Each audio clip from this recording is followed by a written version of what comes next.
Hiya, this is Netty and welcome back to Rubbish Rambles. So I've had another really amazing super week to tell you guys about. So if you haven't seen the series before, it's kind of a little bit like my diary. I tell you about what I've been getting up to and what I'm like looking forward to and just things like that. There's only been a few other episodes so far, so it is a very new series. But I'm going to tell you about this week. So I've had a really amazing week so far. It's really super exciting because I started off the week with meeting up with Amy Lee. We went out for lunch. We saw some swans and some little baby swans. It was really cute. And yeah, that was like a really nice time. The week started off with like really nice weather as well, which was really cool to have. But yeah, the weather has definitely turned now. It is miserable, cold and raining, but it had been really nice. So I was like really excited to be outside and going for a walk and things like that. And then the other really exciting thing I've had this week is I've had another new series go out, and it is Roblox. So I've had One Life and Roblox starting, I think, since the last time I've properly chatted to you guys. So if you haven't seen One Life yet, that is kind of like an SMP world, but it has no regen and it's a hardcore world. So if you die, you are out. If you take damage from something, you cannot get that health back unless you have like golden apples. We do start with double hearts though, so it's a little bit easier, and it's been really fun because I've been kind of doing the kind of first few episodes with someone called Kath, and we've been to kind of like help each other, and so like it's less likely we're going to die in the first couple of episodes if we're with someone else. So that's been really good. And then now I've started Roblox too, so I'm really excited to be playing like a new game and trying something else, and something that's, I guess for me, one of the things I really like about Minecraft is dependent on my mood. So sometimes I'll be like, oh, I feel like doing something creative, or oh, I just feel like doing survival, or oh, I fancy like a mini game to challenge me. That's what I love about Minecraft, is that it can change every day dependent on your mood, but I kind of get the same impression with Roblox. So there's loads of different games that you can play. So the first episode I've done, we did Flood Escape, where it's almost like parkour away from a flood, like the water coming, and then hide and seek as well. So that's really cool. I'm really enjoying it so far. I was hysterical throughout the episode. I was pretty much in tears, like laughing through. My hair kept coming off for some reason in the episode. Every time, what would happen was my hair and everything would be fine, and then I'd press the button to start recording, and my hair and hat would like just disappear. Like, I don't know what's happening here. So it was really funny. I did that with Amy Lee, so that was really good fun doing the video with her. So that was the other exciting part of this week. And then the other thing is I went away to Bristol to see some friends, and that's why I'm kind of like big jumper and everything today, is that I've been traveling like all day today, like coming home, and so I've kind of got back. The weather's like really miserable and cold and I'm tired, so I was like, I'm gonna wear my comfy jumper and get all snug with my pillow and stuff. So yeah, I've been away in Bristol, and we went to the zoo, which was absolutely amazing. I had a really fun time. I do have some like little clips and stuff that I will kind of show you throughout the video, kind of maybe in the corner, maybe that corner, or there, maybe, I don't know. But yeah, some little clips of like what happened throughout my adventure at the zoo.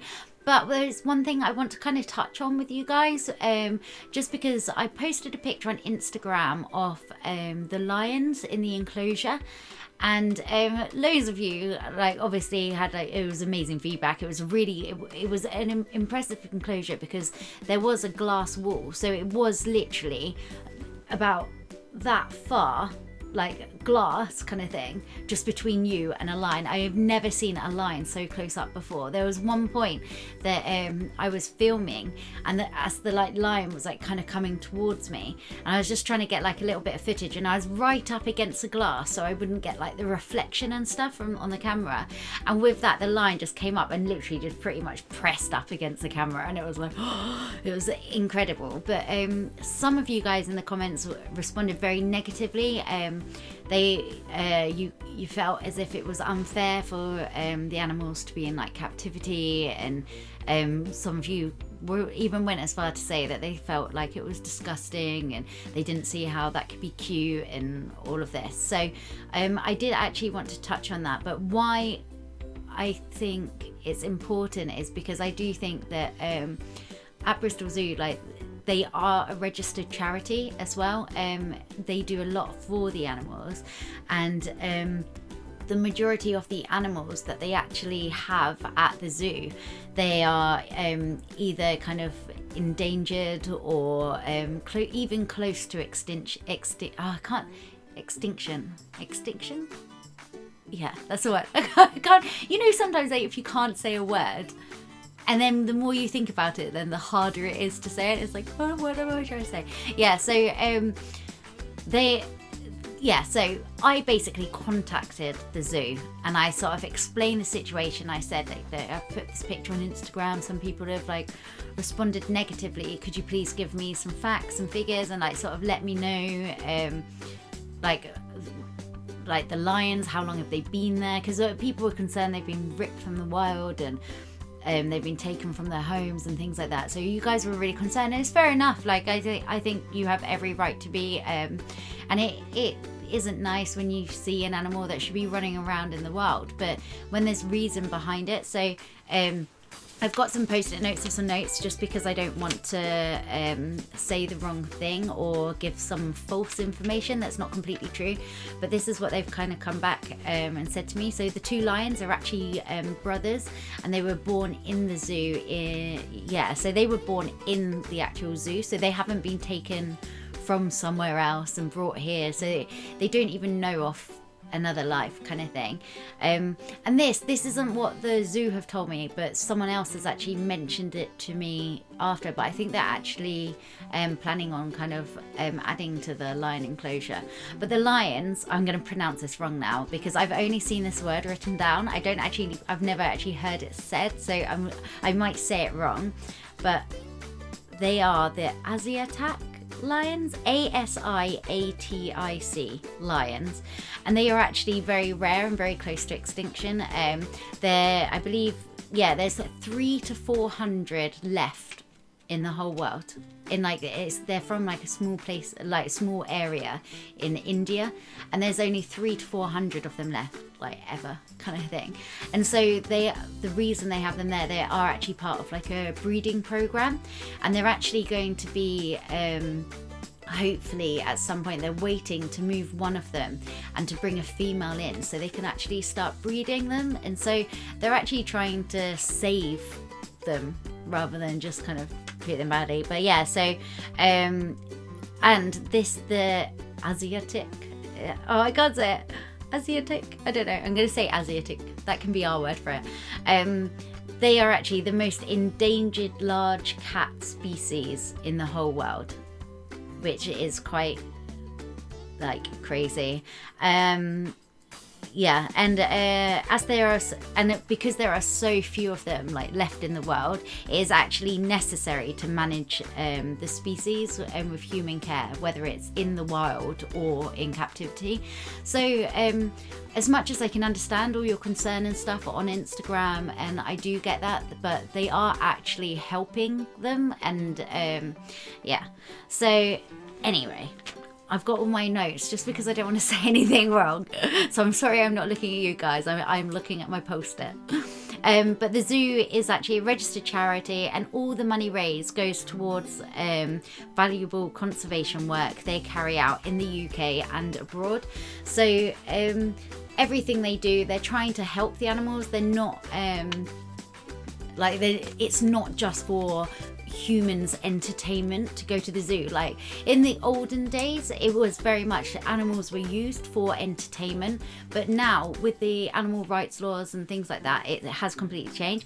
And they actually many of the animals at the zoo are part of breeding programs for threatened species called EEPs. So they are sort of helping the species, like kind of like, and not just the lions, like other species as well that are endangered. So yeah, I had a really good time at the zoo as well, and I didn't feel that the when I was looking at them, like a lot of the animals were like especially like the monkeys, they were going crazy, like jumping around and things like that. So I had a really good time. The sea lions as well, like the animals like aren't taught like tricks and stuff like that, apart from the sea lion is taught some, but what they did is they explained about it whilst we saw them do the tricks. So there was like the man there, and he was telling us that all the tricks that the sea lion has been taught, it is to help them. So because they're such a big, they're huge, kind of, they're big, they're strong,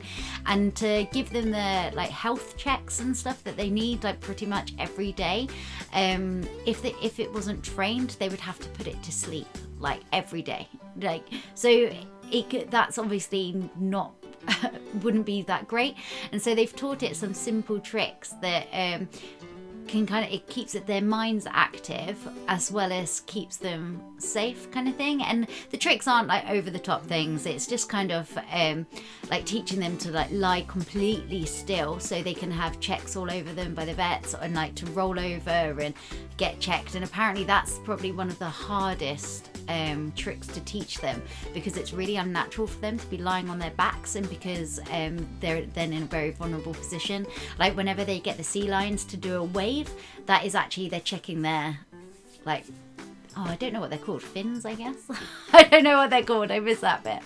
But yeah, just so there's all those things that that it kind of looks as if it's a show, but it's not. They're actually giving checks. And there's ones that, like, the guy was literally just like going like that, and the sea lion was just opening its mouth, and he could like check its teeth and things like that. So it was really, really interesting, really cool. But there was loads of other fun things that we got to see at the zoo, and there were fruit bats. I've never seen a fruit bat before. I'd only ever seen the little bats that fly around.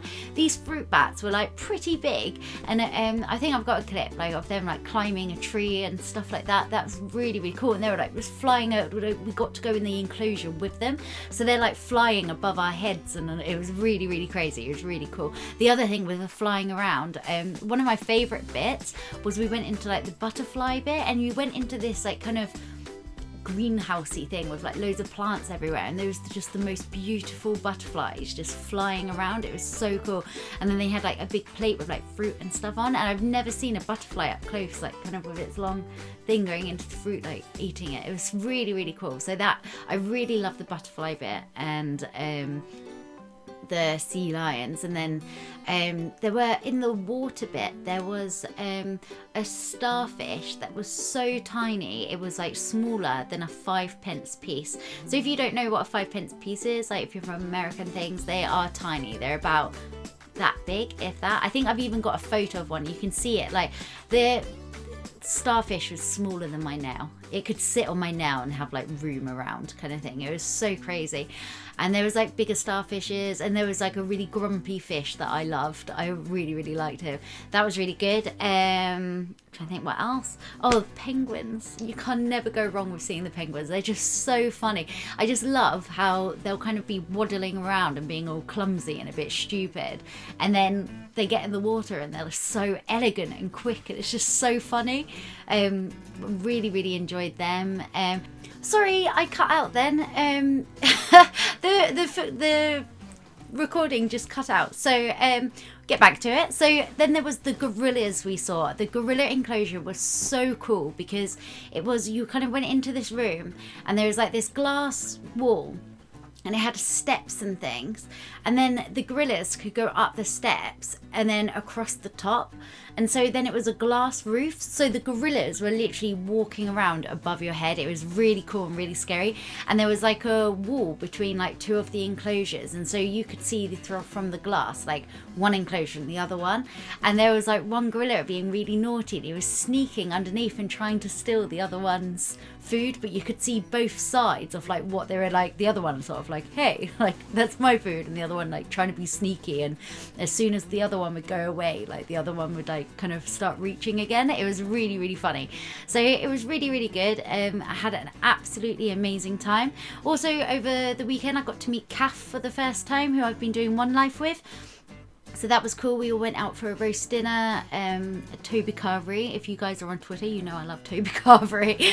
But yeah, so I've had an absolutely amazing week again. And then also, as I was coming home, Zoe the pigeon, she actually goes to university near Bristol. So I actually ended up meeting up with her and then traveling back with her as well. So I've had an amazing week. So I've seen Amy, been to the zoo, been to Bristol, seen friends, been out for a roast dinner, and got to see Zoe, and she is now back from university. So hopefully we are going to be getting the Dreamland back up and running. So that is something really exciting. I've been waiting, but I know some of you like kind of keep asking me like, when's Dreamland coming back? But obviously Zoe's education has to come first. So where she's been away a lot and at university, and when she has been back, either I've then been going away, or we've both been really busy, or we just kind of wanted to hang out rather than record, where I don't get to see her very often. So that will be kind of coming back again soon, so I'm really super excited about that. And I actually start recording a new series this week coming now. So we might have Dreamland coming back. We've got a secret recording that I'm going to be doing, and we've got Roblox, One Life, Sims, and Rubbish Rambles. So there's loads of new stuff coming up and about on my channel, so lots to look forward to. This week I'm going to be working lots. I've got Insomnia Island coming up on the weekend of the 10th of June, so that's in a few weeks. So I'm going to be over in Killarney in Ireland, and we're going to be there, so really super excited about that as well. But it does mean I've got loads of work to get done before then, loads of videos for you guys. So thank you very much for watching this episode of Rubbish Rambles. Sorry if I have rambled on a bit too much about the zoo and things, but I did think it was important to let you guys know, and I'll see you all next week. Bye.